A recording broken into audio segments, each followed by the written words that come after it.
बच्चों,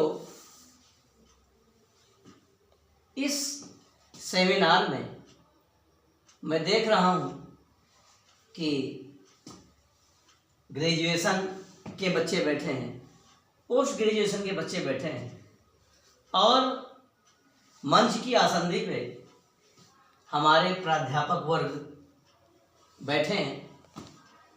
मैं बड़ा लकी हूँ कि आप सबके बीच मैं डॉक्टर कमलेश शर्मा, सरस्वती उच्चतर माध्यमिक विद्यालय कृष्णगढ़ सतना में इंग्लिश का लेक्चरर हूँ और मुझे इस सेमिनार में, कॉलेज की इस सेमिनार में अपनी बात रखने का मौका मिला।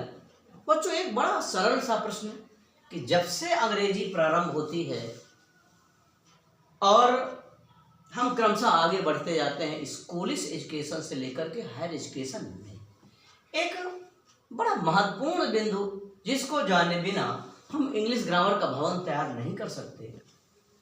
बच्चों, मैं वो टॉपिक टेंस जो बड़ा महत्वपूर्ण है उसके बारे में चर्चा करने की कोशिश करूंगा और यदि टॉपिक के कुछ फंडामेंटल्स, कुछ मूलभूत चीज़ें और आपको यदि लगे कि ये मेरी अपनी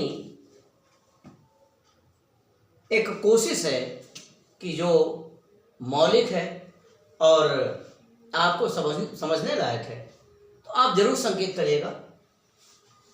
बच्चों, यदि मैं प्रश्न करूं कि क्या आप बिना वर्ब की सहायता से कोई वाक्य बना सकते हैं? क्या बच्चों बना सकते हैं? ये बीए वाले विद्यार्थी बताएं।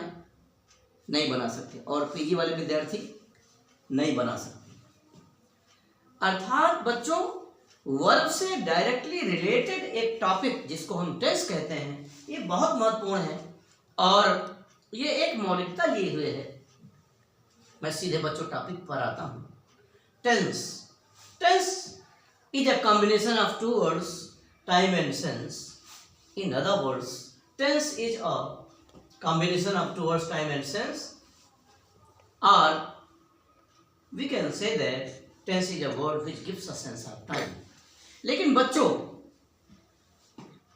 tense time नहीं है. They are not the same, they are different. हम इसको समझेंगे कि टाइम और टेंस में क्या ऐसी चीज है कि जो दोनों को अलग करती है।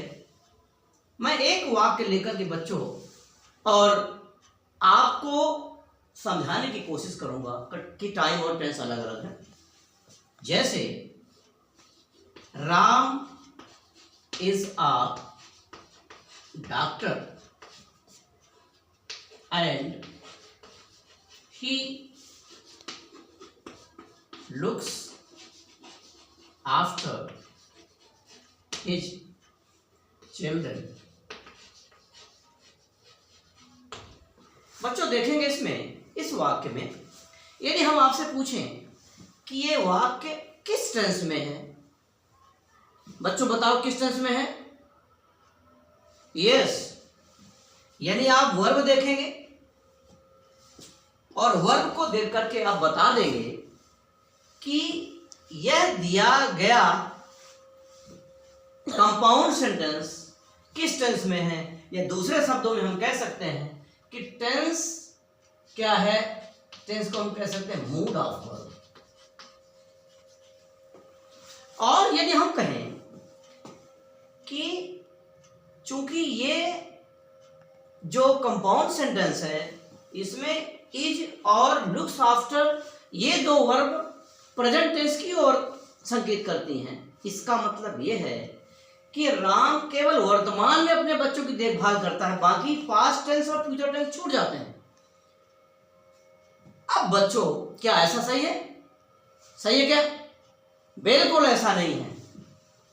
अर्थात यदि tense is a mood of verb तो time is a meaning of verb.